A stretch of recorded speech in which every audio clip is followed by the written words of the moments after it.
We're recording, I assume. Yep. Good afternoon, everyone. Welcome to today's information session. Before we start, a reminder, this workshop is live streamed. However, while the workshop is open to the public, it is for staff to provide guidance to elected members. It is not a forum for debate or decisions. It is also not a forum for the public to provide input into decisions or bring other matters to the attention of council. If a member of the public does want to provide input, please talk to staff and they can help you have your say. So we are not item number 5, Capital Endowment Fund for the Youth Hub Trust. We've got Josh here. On you there. To talk to us all about it. Thank you very much. Tēnā koutou, councillors, and thanks for allowing us to have this information session. For us, this is an opportunity to discuss with you the Capital Endowment Fund application from the Youth Hub Trust, which is towards their event space as part of the Youth Hub development. We've attached all the relevant information that will again be in the council decision coming to you on the 18th of September. Just noting in between now and then, we also have a visit to the Rata Foundation, who we've had some conversations with about this application, and we work in partnership with them on things like this. And then also, I guess just noting, which is also in your attachments, that there is budget available in the Capital Endowment Fund for this purpose. And really how this came about is that the Youth Hub Trust presented to the long-term plan. Obviously, finances were very, very tight at the time, and the recommendation from council was that they come through the Capital Endowment as a vehicle for funding that's already provided for within rates. So very happy to take any questions. Danielle, she's the Community Development Advisor for Youth, so has that particular portfolio, and myself from the funding side of things. Okay, thank you. Tim, please. I may as well start because I'm not really in favour of it, because I think it should actually go to Rata, should be paying the whole lot. But a couple of questions, just so I know fully informed. With regards to funding of staff, are they going to be coming back to us in 3 years when the funding for the site the venue manager, etc., and the funding manager and all that runs out, or have they got ongoing funding secured past the 3 year? This application is you may not be able to answer it today, but it would be one of those when it comes to us finally. I think we will definitely field applications from the groups that are tenanted as part of the broader Youth Hub space. My understanding is that there's budget that has been put aside for operational costs from the Youth Hub Trust, and really this is just focusing on the capital project. And the concern with regards to the residents in the area, we've had ongoing issues with other parts of Christchurch where they're more industrial, yet we've had, because of the infill in the central city, we've had issues with sound, etc., sound noise levels. Yep. We're paying now. Obviously, there's probably favourite numbers around the table, but we're actually paying to build a black box in a residential area. What are the protections that are going to be required? Are we putting any in?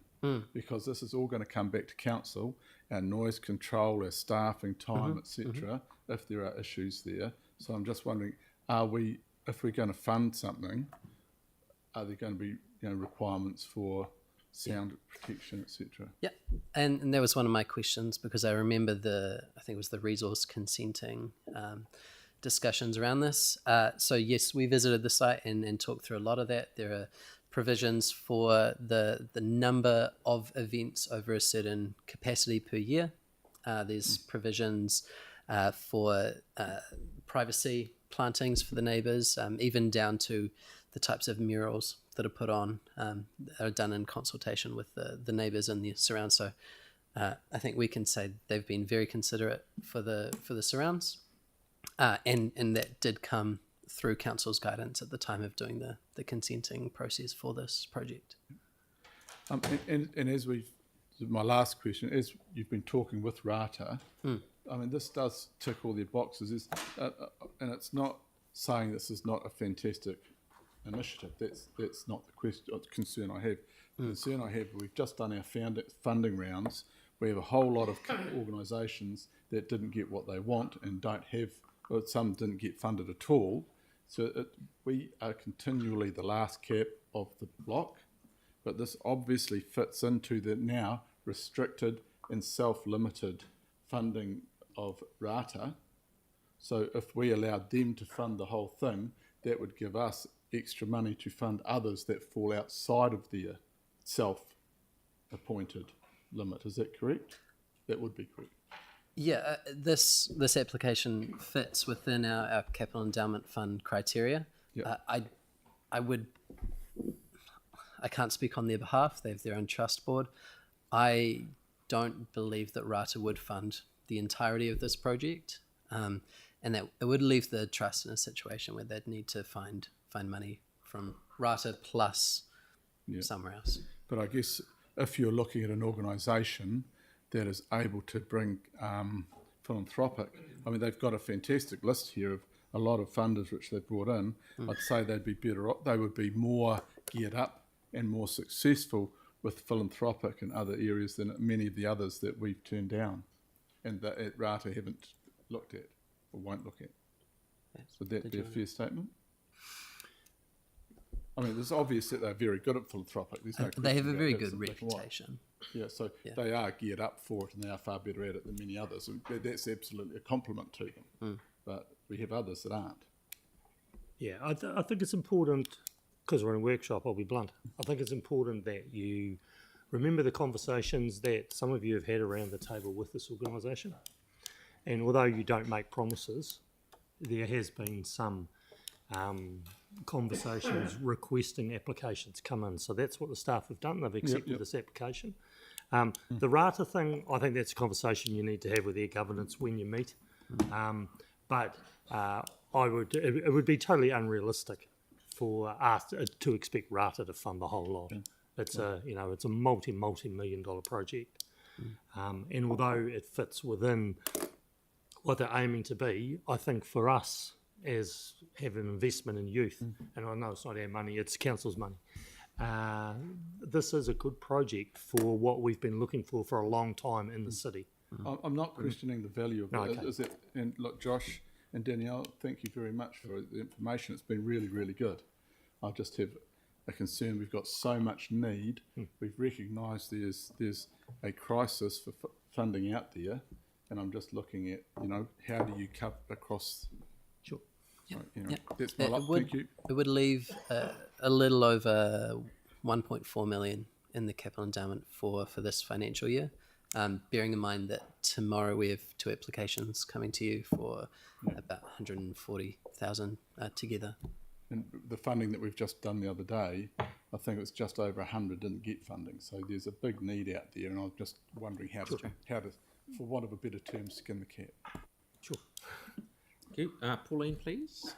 Thank you. My computer's just decided to restart right now. How many stages are there? They've done stage 1. Yep. This is stage 2.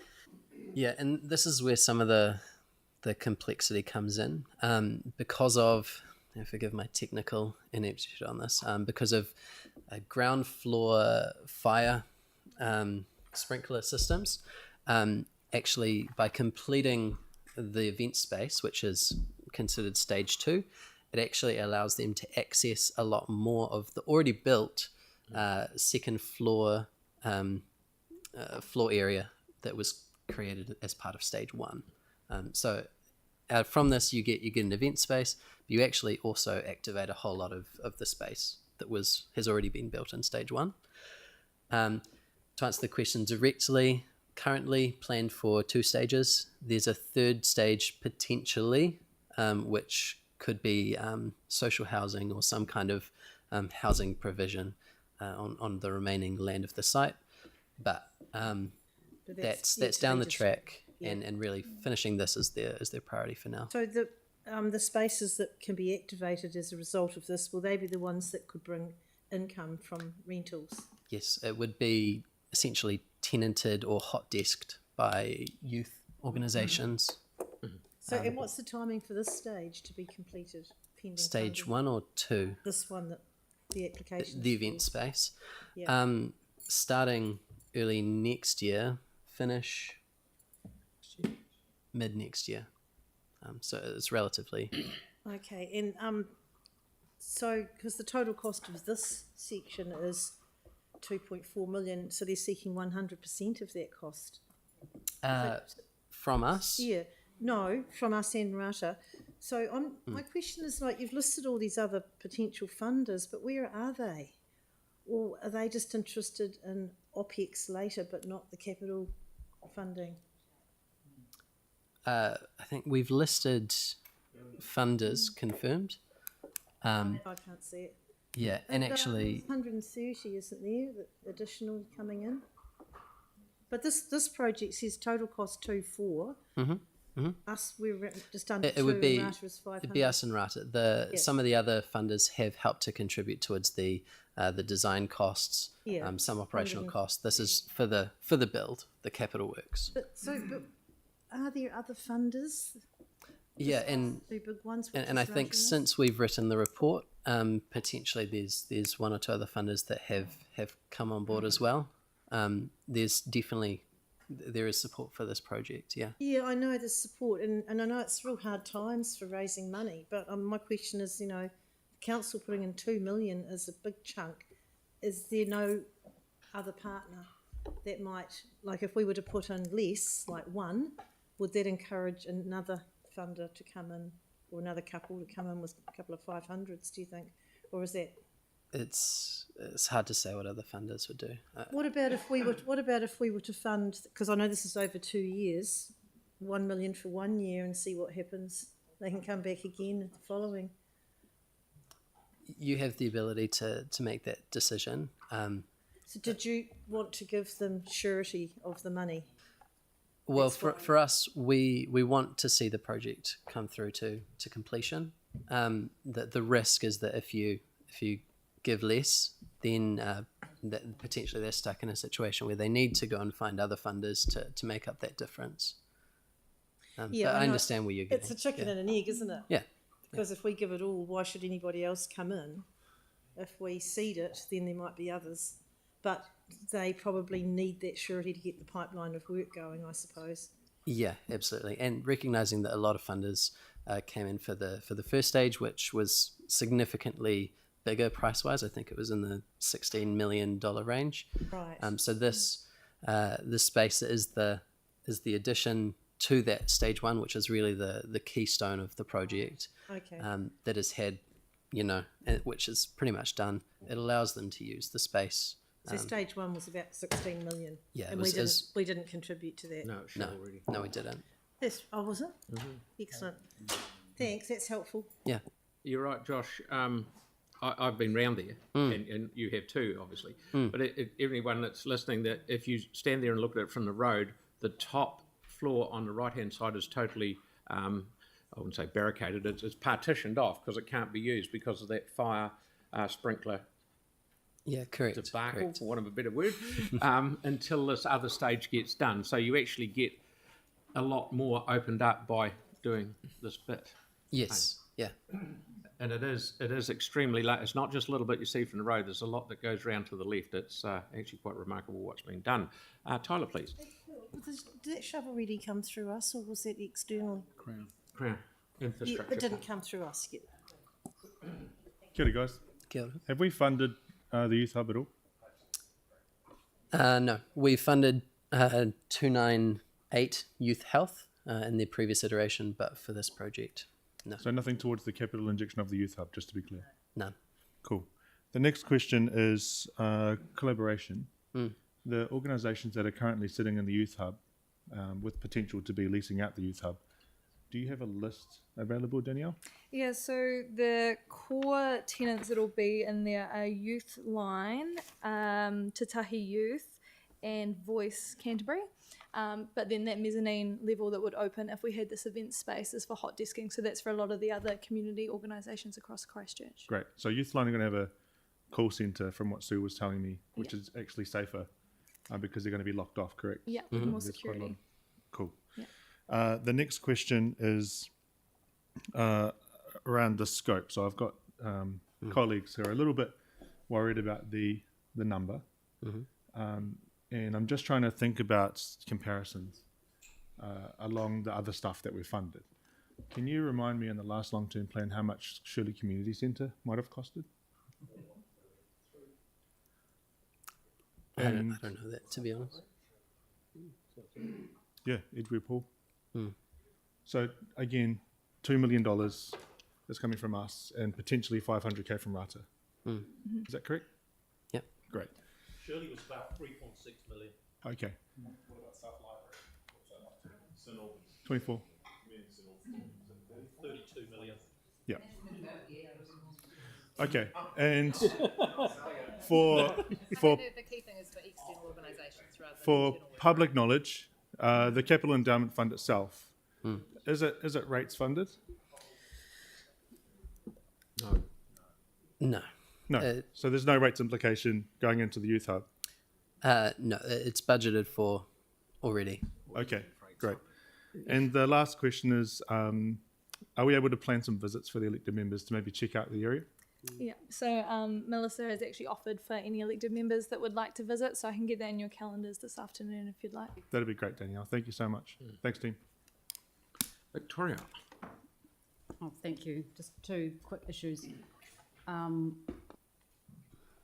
The first is recognising our ongoing commitment to the youth sector.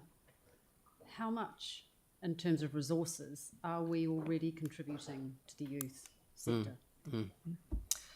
So I think we ran some stats on our community funding, and the youth sector gets any year somewhere between 15 to 20% of the community funding pot.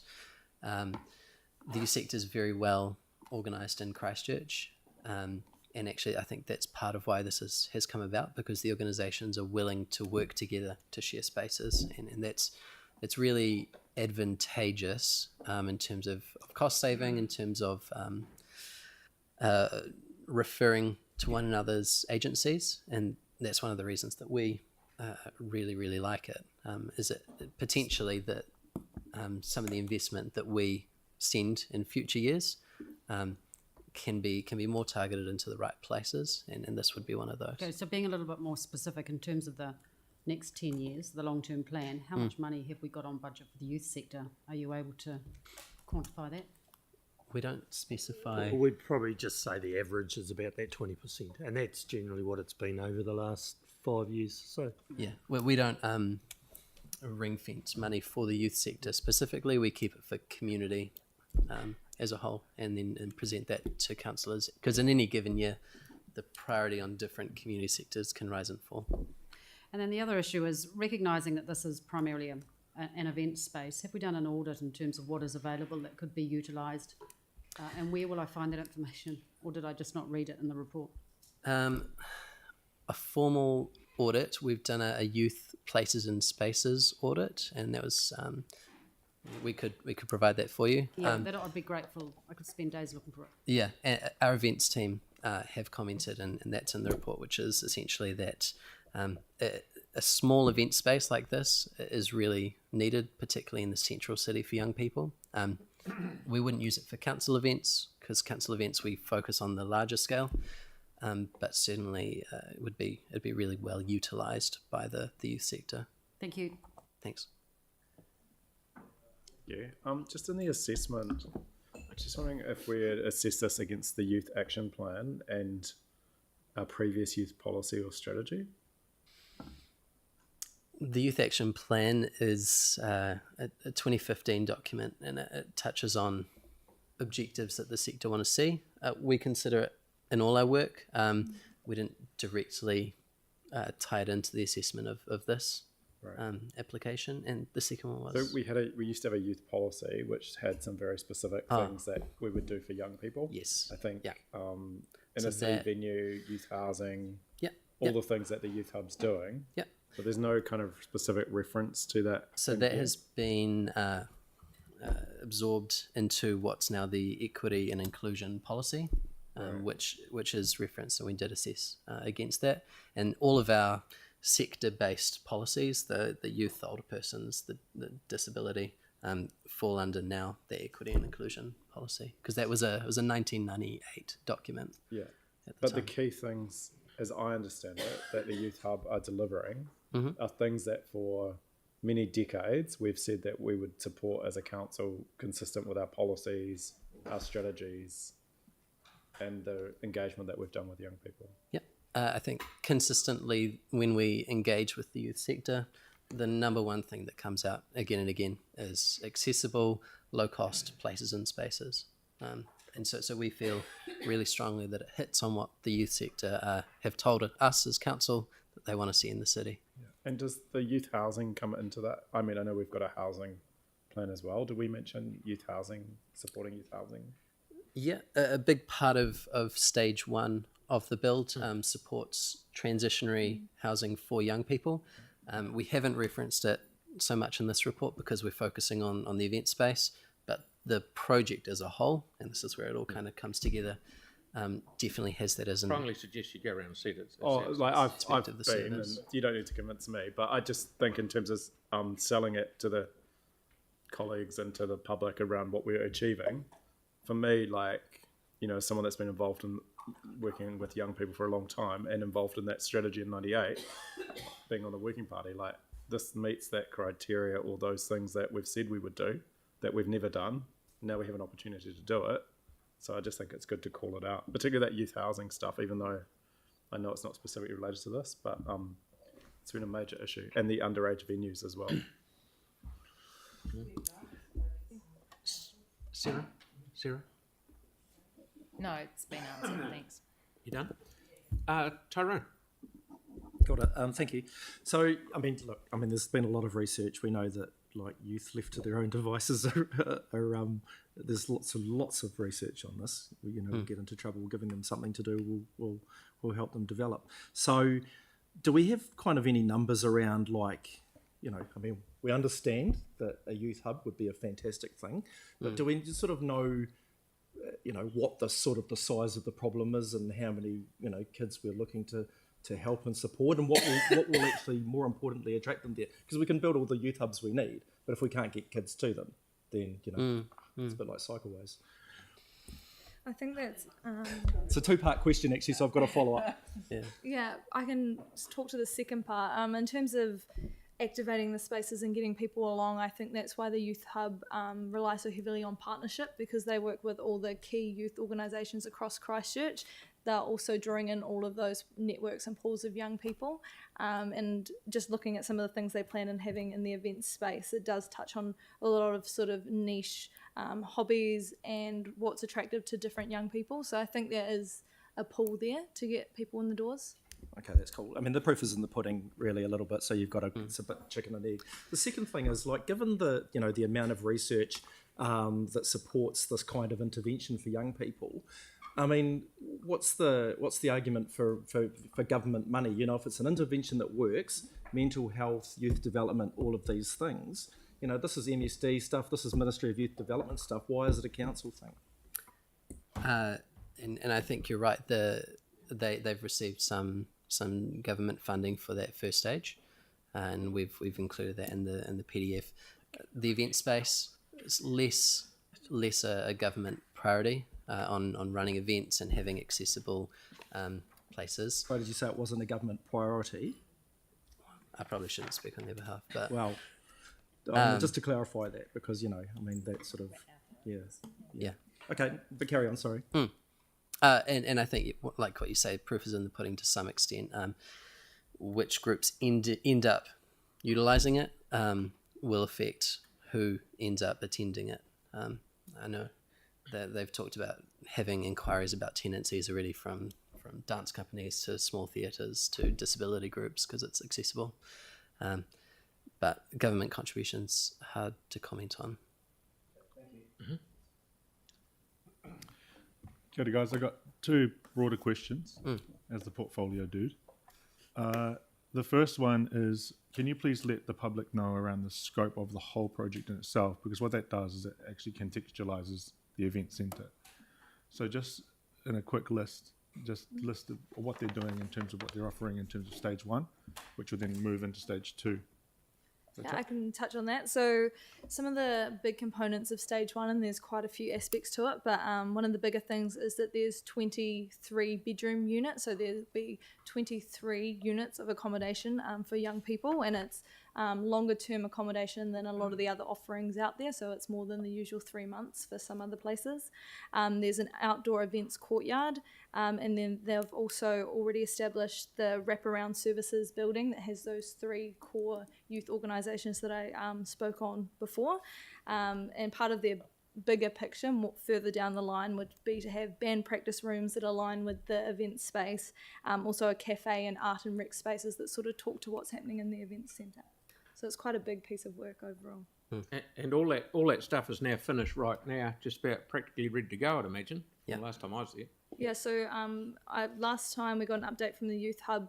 Part of stage 1 was set to open in November, so a lot of it is already up and running and existing. So Great. Okay. The second question, Mr. Mayor, if that's all right, Yeah. is the state of the youth sector. Now, we've put that in my first portfolio report, and we're going to be working on one coming up in September.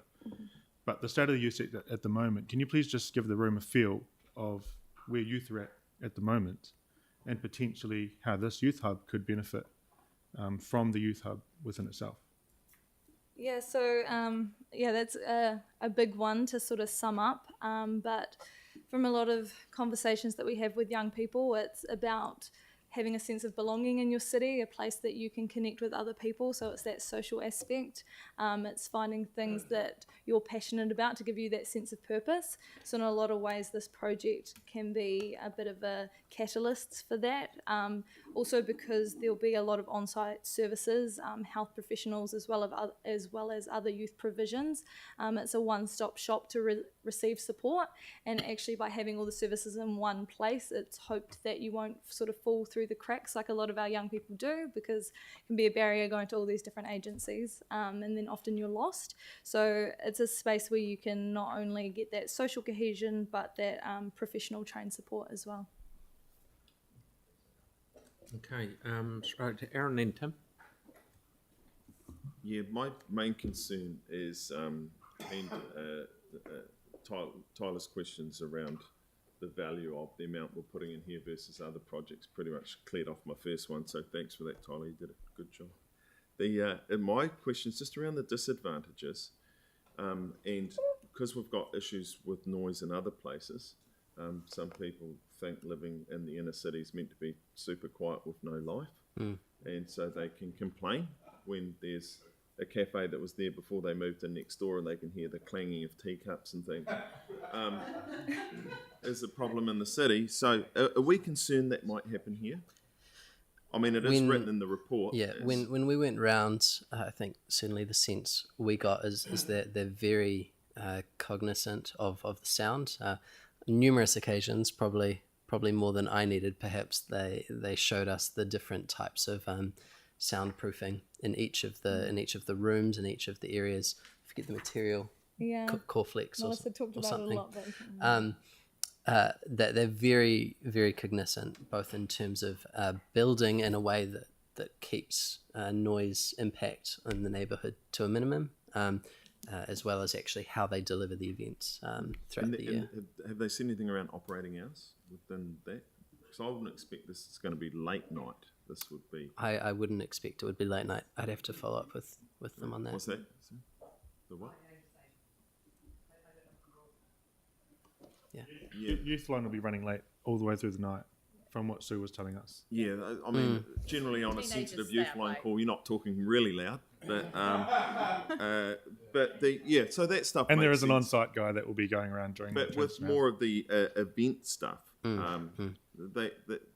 be questions you got, pre-10 mate? p.m. Pre-10 p.m.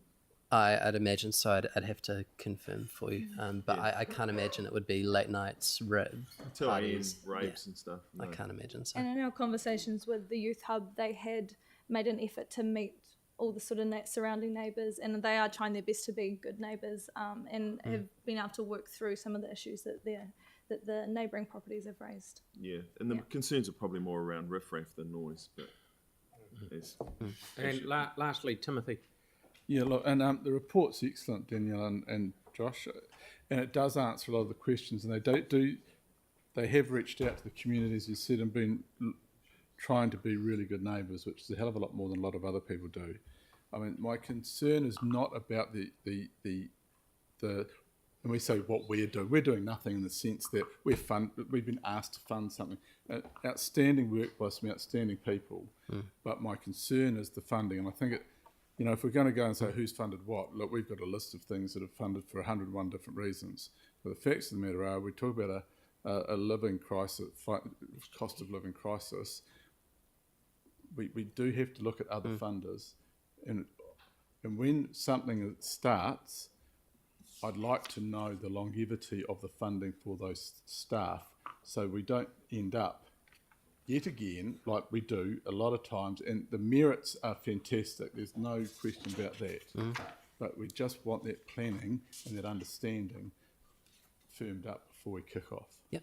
And I think that the organisation, the young people that are going to benefit from it, deserve that, actually. Yeah, Councillor Kieran mentioned bang for buck. I think this project gives us really good bang for buck because of the co-location of services. If each of these organisations, Youthline, Puai, all of these were operating in their own facilities, these are all organisations that come to council for funding. It's better spend from a funding perspective to support one building that they're all in together, than to fund each of their own centre managers and each of their own building. Thanks, Josh. insurance And everything. Danielle, I think you can sort of take away that there's a couple. I'll just do a couple of things. We haven't given them anything to date, Correct. right? I've been around there. There's a lot of product and work that has gone in kind by a lot of people. It ticks all the boxes as far as our youth policy goes, or it certainly helps go towards it. And there's lots of agencies that are going to be in that building, like you said, and they're ready to move in. The only downside is, and sort of going on Pauline says, it may cut us a bit short on what we've got left, but this is certainly the right place to put it, because it helps a lot of things that people are coming, correct me if I'm wrong, that people are coming and asking for money anyway. So All the time. okay, thanks very much for your presentation. Good to see you. Thank you. And I'll remember your name next time, Tina. Even though it was written in front of me.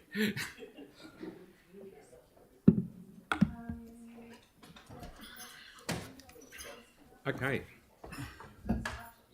Where's young Marcus?